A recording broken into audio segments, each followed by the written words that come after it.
কি বলবো, কতদূর পর্যন্ত বলবো, কতদূর বলতে পারবো না, সেটা আজকে ঠিক করে দিচ্ছেন আপনি। ফলে আমি যদি রাজনীতি সচেতন না হই, আমি কিছুতেই বুঝতে পারবো না যে ভেতরে রহস্যটা কি। আজকের শাসক দল তারা চাইছেন বাঙালিকে কোণঠাসা করে রাখতে, এবং তার কারণটা হচ্ছে যে বাঙালিরাই তারা স্বাধীনতা আন্দোলনের প্রথম সারিতে ছিলেন। আজকে বাংলা ভাষায় একটা সময় যে রেনেসাঁস হয়েছিল, তাই অনেক ঠিক আছে, তর্ক বিতর্ক থাকতে পারে, কিন্তু আমরা দেখেছি ঈশ্বরচন্দ্র বিদ্যাসাগরকে, আমরা দেখেছি মাইকেল মধুসূদন দত্তকে, আমরা বঙ্কিমচন্দ্র চট্টোপাধ্যায়কে, রবীন্দ্রনাথ ঠাকুরকে, স্বামী বিবেকানন্দকে, আমরা পেয়েছি কাজী নজরুল ইসলামকে।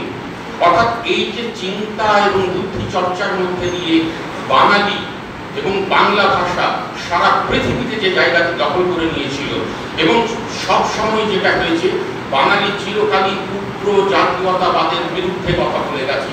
আপনারা যদি রবীন্দ্রনাথ পড়েন, লক্ষ্য করে দেখবেন যে রবীন্দ্রনাথ আজকের যে এই যে জাতীয়তাবাদ বলা হয়, রবীন্দ্রনাথ কোনোদিনই জাতীয়তাবাদকে গ্রহণ করেননি, স্বীকারই করেননি। তিনি বলেছেন তাহলে সেই অর্থে আমি প্যাট্রিয়ট নই, rather I seek for compatriots all over the world. আমি এইরকম একটা সংকীর্ণ, আসলে দেশ মানে তো একটা সংকীর্ণ ভৌগোলিক সীমানায় আবদ্ধ একটা মানচিত্র নয়। দেশ মানে হচ্ছে দেশের মানুষ। দেশের মানুষকে ঘৃণা করে দেশকে ভালোবাসা যায় না। রবীন্দ্রনাথ 1910 এবং 1916-তে দুটো উপন্যাস লিখেছেন, একটির নাম গোরা, একটির নাম ঘরে বাইরে। গোরাতে যে গোরা চরিত্রটি, ওই একটা উগ্র জাতীয়তাবাদী চরিত্র, তিনি ভারতের স্বাধীনতা আন্দোলনের জন্য লড়াই করছেন। একদিন তার আসল পরিচয়টি প্রকাশ পেল, গোরা হচ্ছে আইরিশ বাবা মায়ের সন্তান, সে সেখানে একটি হিন্দু পরিবারে লালিত পালিত হচ্ছিল।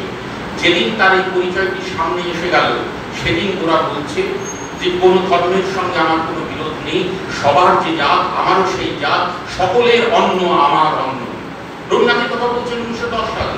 1916 সালে যখন ঘরে বাইরে বেরো, আর আপনি যদি আবার নতুন করে ঘরে বাইরে এটা পড়েন, লক্ষ্য করে দেখবেন যে সেখানে যে সন্দীপ নামের চরিত্রটি, ঠিক দেখে মনে হবে আজকের আমাদের শাসক দলের খুব উগ্র জাতীয়তাবাদী এবং সাম্প্রদায়িক একটি চরিত্র।